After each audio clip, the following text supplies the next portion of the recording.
This is Richard Holbrook's second visit to Afghanistan since being named a U.S. Special Envoy for the region, Afghanistan and Pakistan. More than 50,000 Lebanese armed security forces are deployed at voting stations across the country. Nyanza province has the highest HIV infection rate and highest unemployment rate in Kenya.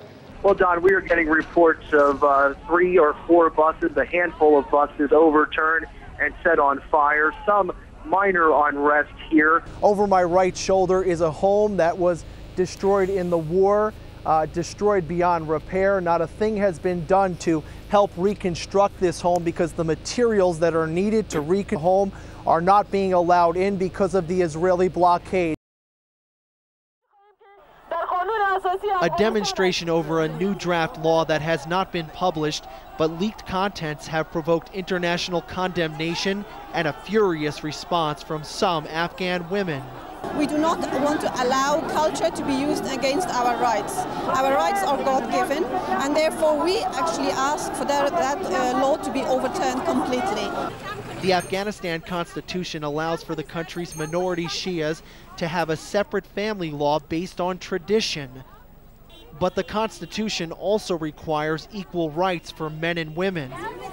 Critics say President Hamid Karzai signed the law to win votes and curry favor from powerful Shia clerics ahead of presidential elections scheduled for August. These mainly Shia women took to the streets demanding the law be changed or scrapped. There is confusion about the detail of the law, but it is said to include a provision where women are required to submit to sex with their husbands every 4th day. We have our control on our body, we have control on our own mind, and we have to decide with ourselves what we can do and what we want. As the women protested, a large group of men emerged from Kabul's main Shia mosque. They showed their support for the new law and chanted death to Western countries and enemies of Islam. We are in the middle of this protest with a crowd of men off to my right side, a crowd estimated as twice as big as the crowd of women, which is off to my left side. So far, the protest has remained peaceful, but things are quickly spinning out of control with riot police in the middle. The two groups converged on each other and nearly overwhelmed the riot police. The men, clearly angered by the women's protest, say opposition to the law is being driven by foreign countries and people who have no respect for Afghan culture. They want to bring the rules of Europe, America, all them countries. This is Islamic country. This is Afghanistan. We want Islamic rules. President Karzai has ordered a review of the law. In the meantime, the women say they will continue their fight for equal rights. Todd Baer, Al Jazeera, Kabul. The campaign is over. Millions of dollars have been spent. Now it is the people's day to decide. I have a big hope. I have big hope. At 60 years old, Samir Sadawi is voting in his first ever election. The contest this year is different, he says. Because this is the first time my vote will count. Previous years, somebody else chose my representative in the parliament.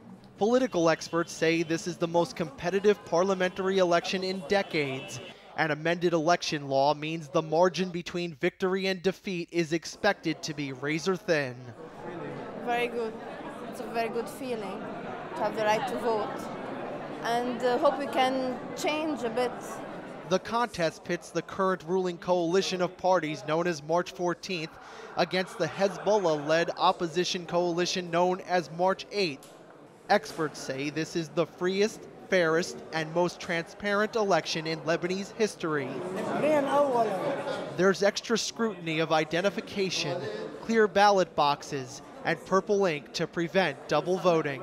My name is Fred and I voted for Lebanon. As in years past, but perhaps more so this year, security is a major concern.